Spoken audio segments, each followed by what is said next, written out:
Welcome to Love Your Job, Love Your Life podcast. This is the first podcast in the series of men's spiritual awakening. Something that is a topic that is really close to my heart. And the more I explore it, the more I'm opening up and seeing that there is a real need out there for more to be done in this space. I'm delighted to be joined by Tammi today. Tammi and I met probably a couple of years ago, actually, I think it was, through another connection, Claire, but there's lots of similarities around what I talk about and my spiritual journey and what you do, Tammi. So welcome to the podcast. Thank you so much. It's so lovely to chat to you today. And yeah, we met, like you said, 2 years ago, and I'm so passionate about hearing about your story, seeing your growth and how open you are and comfortable speaking about these things. So thank you very much. Yeah, no problem. Tammi, look, I know we're going to get into a story in a second, which has led you to doing what you're doing now, and it's a sad story, but at the same time, there's some real moments in it that I think people might be able to resonate with, and actually, that's why you're doing what you're doing now. So very quickly, before we get into the story, there's the hook, everyone. If you're listening, there's a really amazing story coming up that's going to possibly make you cry and smile at the same time. But before we get into that, Tammi, do you want to just give a very quick overview? What is your world like today? What do you do? Sure. So why have I found myself on a male podcast about spiritual awakenings and that sort of thing? So firstly, I'm a transformational coach, and I found something very unusual in my practice. 90% of my clients were men. Didn't set out to only work with men, but it seems like men are, I don't know, comfortable in my energy. So that's what I do. But then I'm also practicing psychic medium. So that is my spiritual hat that I put on. Mediumship just means connecting with past or loved ones in the afterlife, bringing through evidence. So that's what I do. Those are my two favorite modalities. So yeah, that's what my world looks like at the moment. Cool. And mediumship is it's a huge topic, and it's a fascinating one. You know, lots of skeptics out there, I have to say. But once you've done it and you've been through it, it's quite an amazing thing to do. And I guess kind of that came about partly because of the story that you're about to share, right? Yeah. So it was your dad that kind of came to encourage you to do this. But this is the kind of the sad story, but possibly quite a lot of reality that of the same story that happens in today's world. And I know you haven't openly shared this with many people, but do you want to share kind of the story that has kind of led you to where you are now? Because I think it would be really interesting for people to hear it, even though it's sad, and I know it is hard for you to share, but it's a really powerful story. Do you want to share that with everyone? Of course, I'd love to. It's an honor of my dad. And my dad has been the catalyst for my mediumship, and mediumship has become one of the most important pillars of my life that has healed so much in my life. So if I can honor my father by telling the story, and it can help anyone that's going to listen to the story, then I will do it with enthusiasm and love. But so just to paint the back picture, I grew up in South Africa. You can't tell from my accent. My father was South African, so he grew up in this culture of boys do not cry, they do not speak about their emotions. And since I've become an adult, since I've done a lot of work on myself, I had the deepest compassion for my father, because he did not know how to express himself. They did not have the tools. Therapy wasn't a big thing in those days. So some of his own childhood traumas manifested into a very angry man. He was a rageaholic, always angry, always fuming. He binge drank. So there was a lot of trauma and violence and substance abuse in my childhood growing up. But if we fast forward a little bit to, I think 2017, my father was going through some economical struggles, financial struggles, and he was trying to find money wherever he could. He had his own business. I had given him everything that I had. I was working at a pharmaceutical company, so I had a good salary. I was trying to help him save his house. And it came to the point where that runway, the end was near. There was no more money. And my father became, I can't explain it to you, like from this rageaholic, angry man, he became the shell of himself. He was silent. He was calm. It was almost like he had made a decision inside of himself. And what happened was my father landed up taking his own life, but he did it in a way that he became my ultimate hero. So in South Africa, we have insurance of the houses, all that sort of thing. But if your debit order or your direct debit bounces, there's not enough money for it to take the money of your account, all your insurance is lapsed. So that would be his life insurance. That would have been his household insurance. So he landed up taking his life the day before, or was it a few days before, that was going to happen. So that his family, his daughters, would have a roof over their heads for the rest of their lives. So obviously we didn't want that to happen. You know what I mean? We didn't want that to happen. But to me, it was the ultimate sacrifice. And I'm not saying anyone should do this. This is not the answer. But to me, my father became a hero in that moment. My little sister is 25. She needed a place to live. She was still figuring things out. And his partner needed a place to live. She worked for him. So in taking his life, he gave us the ultimate security. Yeah. And it's such a painful story, but actually when you, as you say, when you sit and reflect back on why he did it, it's also a very heartwarming story that he, as you say, he sacrificed himself for his partner and for his daughters, which is it's a really powerful thing. As you say, I wouldn't advocate it to anyone, because it's you never want to be left without somebody in your life. But you say this was 2017, 2017, so 8 years ago, and 8 years ago, it doesn't seem that long, Tammi, but even 8 years ago, when I reflect back 8 years ago from today, this was still quite it was a hard thing for people to do. 8 years ago, it wasn't openly talked about. It wasn't openly discussed from a men's perspective, a masculinity perspective. It was almost like it was the start of this issue, this, some might say, pandemic of men leaving the world behind them. So it's moved on a lot since then. And I don't want to sit and dwell too much on that at the minute, because I think what really comes next in your story is the beauty that sits behind this. So 8 years ago, your father passed. That was a catalyst, I think, for you kind of sitting there and going, what do I do with my life? And I think it was, and I'm going by dates here, Tammi, and your post. Good job. 2020, you suddenly went, I've had enough of this, and you decided to take a huge leap of faith. And you did what? So I took that leap of faith in 2017. Okay, go on. I came to the UK in 2017. I was planning to come to the UK already while my father was going through this, and my tickets, everything was booked when it happened. So I came to the UK, but I was absolutely traumatized and in shock. And I was studying counseling at that time so that I could help people.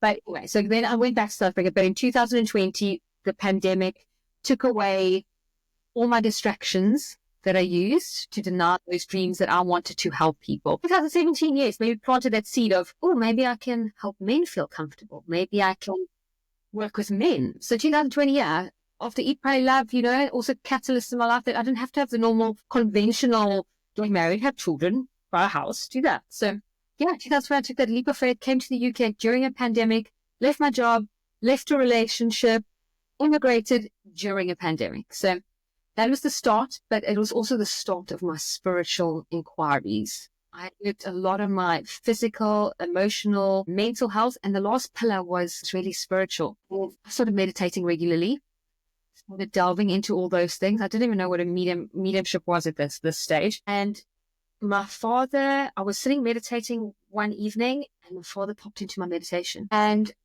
I got such a fright, and I was like, okay. And he apologized. He had apologized for my entire childhood. And it was almost like I was comforting him because he was so, so sad. And at the end, he apologized. It felt amazing. I've never felt so loved and so connected.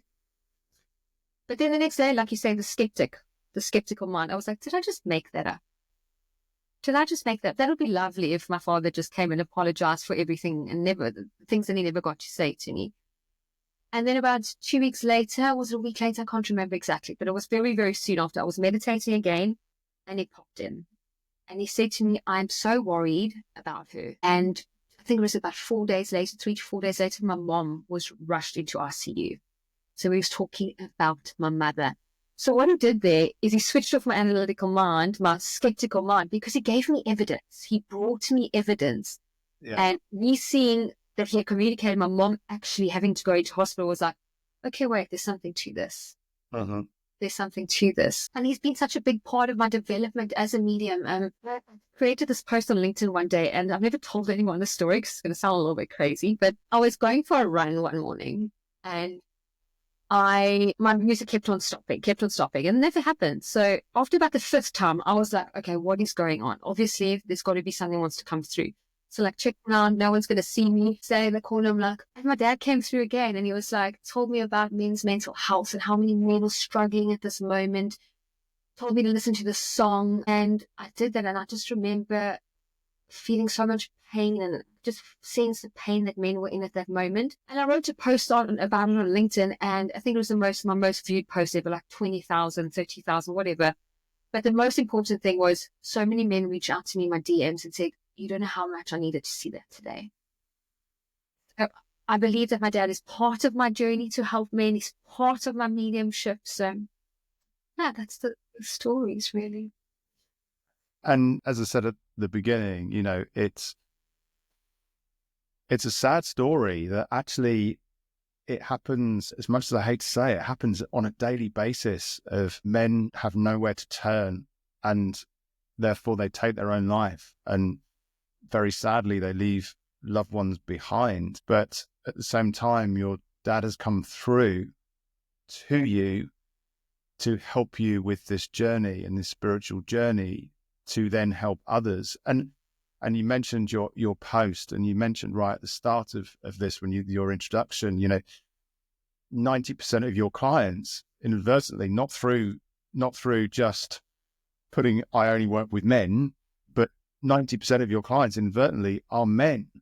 And I wonder what's next, Tammi, on this journey, because there are lots of people trying to help, and there's lots of people that are supportive of this. But where do you see, or what do you see that needs to change to really help move this forward? Because the stats, I'm not sure the stats are going down. And if anything, the more I read around it, the younger generation of men coming through is almost becoming the biggest area of concern, rather than, I wrote a post last week about my mental health and about nearly steering the car into the central reservation. And luckily my mum called at the right time, and, that saved me. But, and again, that took off, and men were coming to me saying, your post resonated. I've had the same thoughts, and I've never shared it with anyone.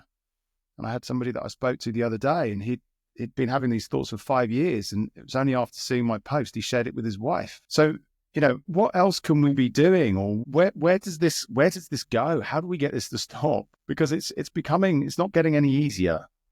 You said something just now that caught my attention. You said men have nowhere to turn. I think the answer is to make sure they can get that realization into men that they have somewhere to turn.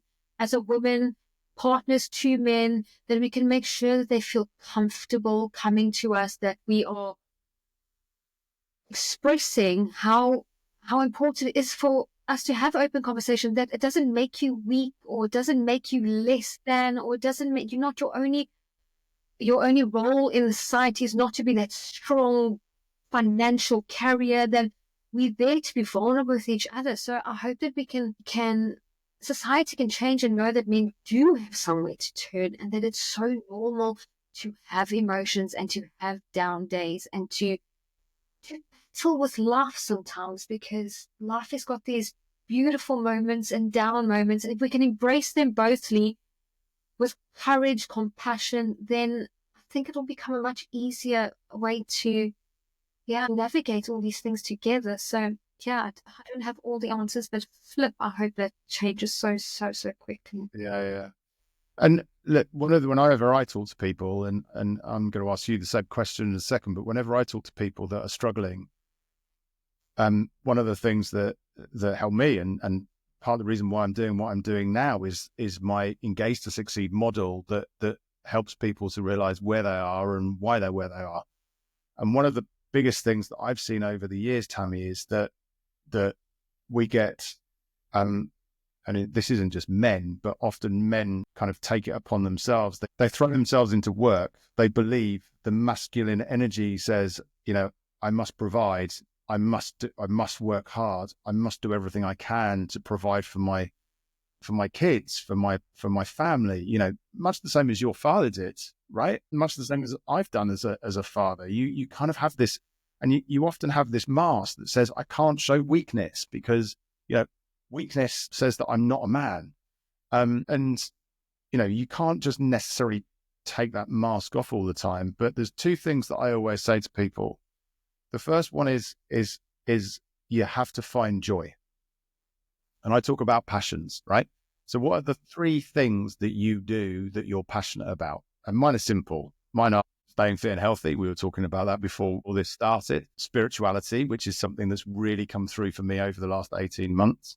And the other one is dance music. So, I'm all for throwing some dance music on, some rave music from the 90s and putting it on really loud and having a crazy dance in my own little world where no one can see me. But those three things bring me so much joy. So when I'm feeling down, they're my go-to. And I do one of those things and it helps me to go, actually, you know what? Might have some struggles, but that leads on to the second part, which I talk about. The other thing that people forget, and men do this, and I know women do it as well, but men have this tendency to put other people first. So therefore, they don't take the time to be themselves, and they don't have the time to do those joyous things. And I always say to people, and we all say it, I did it when I was going through divorce, the kids come first. And more as I've peeled back the onion of James, I've realized that actually, no, the most important person in this equation is me. If I don't put myself first, then I can't put anybody else first. Love it. So those are the two things. So it's about putting yourself first, but also it's about then what are the passions and the joys that you can bring to help you be you. In the work that you do with men, and I know you do a lot of coaching with them, what are the key things that you help them to realize or see, or do you do with them that help them to overcome maybe some of the challenges that they may be facing? Yeah, there's this wonderful quote. I think it was Tony Robbins. It said, "Heal the boy, and the man will arrive." And that's exactly it. These parts of us, and it sounds a little bit like woo-woo and stuff like that, but that inner child work, to go look where these wounds are coming from, because these things that have been coded into us as a little children, that now we build narratives around them, we think about them, we've always viewed the world through these lenses from our childhood. If I can just get someone to sit down, take the time to reflect, think about the experiences as a child, and how they're dominating us. It's all about self-awareness, but definitely to embrace that inner child. We all have these parts of us that, yes, we're old now and we're supposed to be wise and think, but sometimes something can trigger us and you're right back to that little child mode, you know what I mean? So if I could just get someone to look at those parts, those behaviors that are showing up that have been coded long time ago and recode them for the person now, I find that's the most helpful. Yeah. And sometimes we don't allow ourselves, like it's not about saying goodbye to the inner child. It's about recognizing where it comes from and actually then being able to sit with it, right? It's the hardest thing is to go deep and to go in. And I did a podcast with another friend of mine and he was talking about journaling and men's mental health. It's about being brutally honest and being comfortable sitting with that trauma and understanding where it's come from, right? It's not always about fixing it. And you're so right. People think like, so it's a week to go for therapy or something. I think people that go for therapy are badasses because it is difficult. It takes a lot of courage to look at those wounds, to look in the mirror and confront some of those things. So yeah, go deep and you'll go far, but it takes some takes some effort. It takes some things. So if we can just get everyone as well, just not use this one side of our brain where it's rational, analytical, doing all the masculine energy, if you, like you explained it, and drop a little bit into the nurturing side. Be kinder to yourself. Understand my feelings, feel them a little bit, understand what they're trying to tell you, those sort of things. If we can bring those into yin-yang balance, then I think we will set ourselves up for a little bit of an easier ride. Yeah. And it is hard. It's, I was at a men's circle last night, and one of the things that they talked about, which is very powerful, it says they almost, well done for having the courage to show up, because that is the biggest barrier, I think, sometimes for getting over the issue. It's having the courage to step up. And it's, I'm not liking it to Alcohol's Anonymous, but it's that I know I have a problem that I need help with. And it's taking ownership of that responsibility and having the courage. And any men that are listening to this that are wondering, oh, should I, shouldn't I? I've been to a number of men's circles. And yes, even today, having been to a number, I still walk through the door and I'm still anxious. I'm still nervous. I still feel this sense of weight often on my shoulders going, oh my God, what's going to come out tonight? The good news about it is that you leave and you feel lighter, and you leave and you feel so much better because you've had the opportunity and you realize you're not alone in it. I've seen people come in and they won't say a word and they leave, and we'll leave it, and there's hugs, there's conversations, there's a cup of tea at the end of it, and everybody in that circle is leaving feeling better about themselves than when they walk through that door. So I would encourage anyone that is thinking about it to, take a leap, or pick up the phone, have a conversation, message the person that's organizing it and saying, I'm nervous, I'm anxious, and they will absolutely make you feel at ease. So Tammi, last question. I've just said, I've asked the men out there that are listening to this, or even partners of men that might be struggling, encourage them to go and step into that environment. From your perspective, with all the men that you've worked with, any other final kind of hints or tips that you would give anyone, or if they're interested, how could they get in contact with you? First, I just want to say how incredible it was, and I was smiling the entire time while you were talking about this men's circle, because it brings so much joy to me to hear that men are getting into circles. That is like the ultimate. So I just want to say that is incredible, and congratulations on facing that and having the courage to go. I think that's incredible. Incredible. So yeah. The journey home last night with the train going a completely opposite way was not joyful, I hasten to add, but it was worth going. So yeah. Gave you a little bit more time to self-reflect on what came out. What else for men and women? I hope that we get to a stage one day where women and men can have circles together and we can talk about this. Maybe that's next step version, but who knows? So no, just to men to slow down. I think men are so in the achievement, even if it's extreme sports or if it's, validation of some sort. If we could just get men to carve out just as much time to almost bond with themselves a bit, if it's with a coach, or if it's with a therapist, or if it's with their journal, or that sort of thing. Even if it's 10, 15 minutes a day, a lot of men will say to me, even when some of my clients are like meditating, I feel like I'm not being productive. I'm not getting anything. I'm not going to get anything from this. And I'm like, okay, just give it some time, because building a partner with your own self, your higher self, or that will come. So some men feel the need if they're not productive all day long. I suppose there's a lot of people that feel this way. I used to feel this way. If I'm not productive all day long, every day, then I'm not really worthy of much. So I hope that also really changes. But if they want to get in contact with me, they can reach me on LinkedIn, which is my name, Tammi Greyvensteyn. Good luck saying that.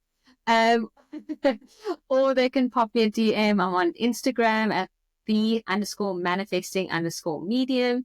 But yeah, I look forward to seeing how this evolves, and I will definitely watch some of your chats with the spiritual men. Great. Tammi, it's been an absolute pleasure. Just if anyone missed those links to how to get hold of Tammi, I will put them in the comments below. So you can just click them and off you go. But Tammi, it's been an absolute pleasure having you on the podcast. This is a massive topic. It's something that is going to continue to grow. I know it is going to continue to grow. You know, I'm talking to and meeting some amazing men out there that are spearheading this whole agenda.